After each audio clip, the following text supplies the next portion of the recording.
Once upon a time. Once upon a time. Once upon a time. Once upon a time.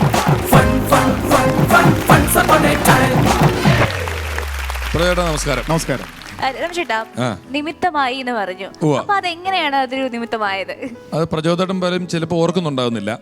അന്ന് കാലത്ത് 2003 വർഷം. 2003 പ്രചോദേട്ടനും ഇവിടെ നമുക്ക് ഇതിനു മുമ്പ് ഒരു എപ്പിസോഡിൽ അതിഥിയായി വന്നിട്ടുള്ള സാജൻ പള്ളുരുത്തിയും കൂടെ കോമഡി ഷോ എന്ന പേരിൽ ഒരു വലിയ സൂപ്പർ ഹിറ്റ് ഷോ ചെയ്യുന്നുണ്ടായിരുന്നു. ആ ഷോ നടക്കുന്ന സമയങ്ങളിൽ ഒരു ദിവസം പെട്ടെന്ന് പ്രചോദേട്ടന് പട്ടണത്തിൽ സുന്ദരൻ എന്ന് പറയുന്ന പടത്തിൽ അഭിനയിക്കാൻ വേഷം കിട്ടിയിട്ട് പോകേണ്ടി വന്നു.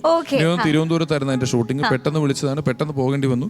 നാളത്തേക്ക് സാജൻ പള്ളുരുത്തിയുടെ കൂടെ നിൽക്കാൻ ഒരാൾ വേണം. പെട്ടെന്ന് ഒരാളെ, അതായത് പുതിയ ആൾക്കാരെ പരിചയപ്പെടുത്തുക എന്നൊക്കെ പറയുന്ന ഒരു പരിപാടി ചെയ്തുകൊണ്ട് എന്നെ വിളിച്ചു വരുത്തി.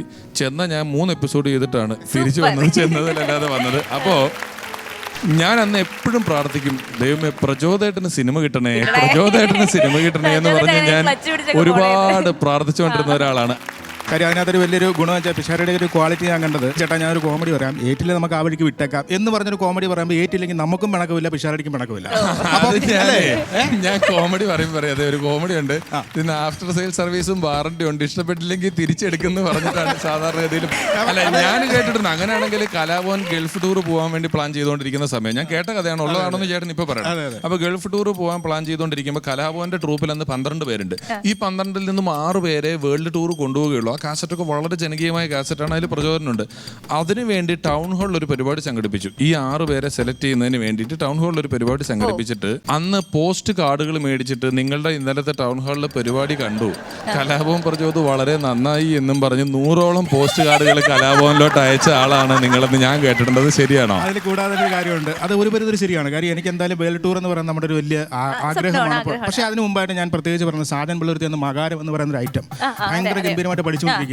ഈ മകാരം ഞാൻ സാജന്റെ പെർമിഷൻ കൊണ്ട് പഠിച്ച് അത് ഞാൻ ടൗൺ ഹാളിൽ അവതരിപ്പിച്ചതിന് ശേഷമാണ് എനിക്ക് അതിലേക്ക് ഒരു ചാൻസ് കിട്ടുന്നത്, പോകാനുള്ള ഒരു ചാൻസ്. അല്ല, ഞാനിത് ഉപയോഗിച്ചിട്ടുണ്ട്. കാരണം ഞാൻ സലീമന്റെ ട്രൂപ്പിൽ പോയപ്പോഴുള്ള പ്രശ്നം എന്ന് വെച്ചാൽ കോമഡി കാണിക്കുന്ന ആൾക്കാരുടെ ബഹളമാണ്.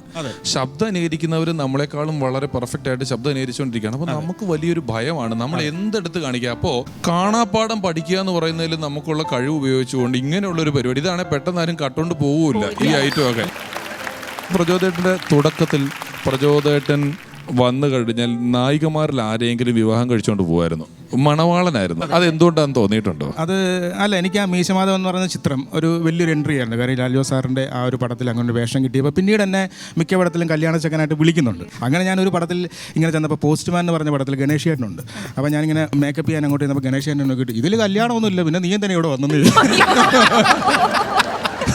പ്രചോദേട്ടൻ്റെ തമാശകൾ, അദ്ദേഹം നമ്മളോടൊപ്പം കുറച്ച് എപ്പിസോഡുകൾ ഇനിയുണ്ടാവും. അദ്ദേഹം ഞങ്ങളുടെ ക്ഷണം സ്വീകരിച്ച് ഈ പരിപാടിയിൽ വന്നതിന് അദ്ദേഹത്തോടുള്ള ഈ ഫൺസ് അപ്പോൺ എ ടൈം ടീമിൻ്റെ വലിയ നന്ദി ഈ അവസരത്തിൽ വാക്കുകളാൽ അറിയിക്കുകയാണ്. ഇനി നമുക്ക് നമ്മുടെ മത്സരങ്ങളും പരിപാടികളൊക്കെ ഉണ്ട്, നമുക്ക് അങ്ങോട്ടേക്ക് ഇരുന്നാലോ?